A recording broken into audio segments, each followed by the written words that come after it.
Once upon a time, Snow White's skin was considered the chic, sexy look of the Elizabethan English elite. Queen Elizabeth I's signature ghostly makeup typified the 16th century ideal for women, her porcelain skin representing nobility and earthly perfection. But to achieve that perfection, Elizabeth covered her face with makeup composed largely of lead. She also rubbed mercury on her lips and probably used a mercury-based makeup remover that ate away at her flesh. During the Virgin Queen's era, the highest standard for female beauty was smooth, blindingly white skin. To achieve this look, Elizabeth wore Venetian ceruse, a cosmetic made from white lead and vinegar. She patted her face and neck with the substance, transforming her poxy skin more on that later into a nearly porcelain canvas that probably smelled like sour wine. That's certainly one way to maintain your virginity. Thanks to 400 years of science, we now know that applying lead to the face on a daily basis causes very serious and often irreversible problems like hair loss and skin deterioration, and death by lead poisoning, which in the 16th century was pretty damn final. It may well have been for Queen Elizabeth, but lead wasn't the only poison in her pigments. Let's look at the other suspect. She also wanted her to have lips as red as blood on winter roses. Made from cinnabar, a toxic mineral containing mercury, the Queen's lip stain gave her the signature red mouth that leaps out at you, and all those creepy paintings. On the surface, the lead face slowly corroded the Queen's skin. In response, Elizabeth wore thicker and thicker layers of makeup, reportedly layering makeup an inch thick toward the end of her life. Symptoms of mercury poisoning include memory loss, irritability, and depression, conditions Elizabeth reportedly experienced towards the end of her life. In the Elizabethan era, nobles didn't clean off their makeup every night. Heck, most modern women have been guilty of that at least a couple times. Elizabeth herself wore it for at least a week after her maids carefully applied lead and mercury makeup to the royal face. Forget about pore blockage, the lead soaked into her skin, causing it to turn gray and wrinkled.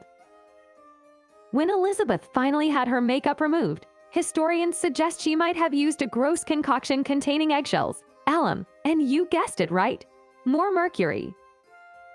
Some claimed the mercury makeup remover left their skin soft, but that was only because it was literally skinning them alive one layer at a time. As a teen, Queen Elizabeth didn't wear quite so much lead face, not simply because she was a child, but because she hadn't caught smallpox yet. On October 10, 1562, she was struck with a high fever and displayed all the hallmarks of the pox. The courtiers were worried that Elizabeth would die within the week, but the young royal survived. Unfortunately, the disease left her with permanent scars in her terrible 20s, when life was either a bed of roses or a garbage fire. And scars don't stack the odds against the latter. Smallpox scars were a common problem at the time. Trying to survive in an atmosphere of constant bitchiness, Elizabeth did everything possible to cover up these blemishes and keep that virginity on lockdown. She knew all eyes were on her, and that any scarring on her face would mark her not as a survivor, but a pariah in those eyes. Painters were given an opportunity to get really creative. They had to make her look young and supple and white. The artists had to make the portrait recognizable as Queen Elizabeth without showing any of the scars, sagging, or perhaps even molten skin beneath that inch-thick mask of white. Enter the famous Darnley portrait, painted in 1575. It became a godsend of a model for later portrayals, as grateful artists reused its depiction of Elizabeth's face in paintings for decades. Elizabeth's battle against the ravages of time was fierce and lasted literally all her life. In the last months of her life, Elizabeth refused to let doctors examine her. The Queen had fallen into a deep melancholy, according to a member of the court. Still, Elizabeth refused to rest. She believed that if she lay down, she would never get up. So Elizabeth stood for 15 hours straight, with her ladies spreading pillows around the Queen for when she inevitably collapsed. On March 24, 1603, Elizabeth passed away. Possible causes of death include cancer or pneumonia, but Elizabeth's use of lead and mercury-based makeup for decades in increasingly liberal doses certainly contributed to her declining health.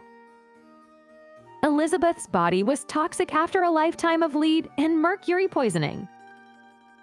Elizabeth Southwell, one of the Queen's ladies-in-waiting, claimed that Elizabeth's body burst in her coughing at her wake due to the abundance of noxious vapors. Although Southwell's account has often been dismissed as Jesuit propaganda of all things, exploding coffins aren't unheard of, even today. The phenomenon is called exploding casket syndrome, and it's what happens when a corpse is sealed a bit too well. Here's another horrible thing. She may have actually died from blood poisoning. Just a week before she passed away in 1603, Elizabeth's doctors recommended a risky procedure. Elizabeth has worn a coronation ring for 45 years, since the day she was crowned. The ring began cutting into Elizabeth's well-poisoned skin, and presumably kept on cutting. Doctors warned her that the ring had to be surgically removed, and a week later, she died. So what do you think about Queen Elizabeth's makeup tutorial? Let us know in the comments, and while you're at it, check out some of these other videos.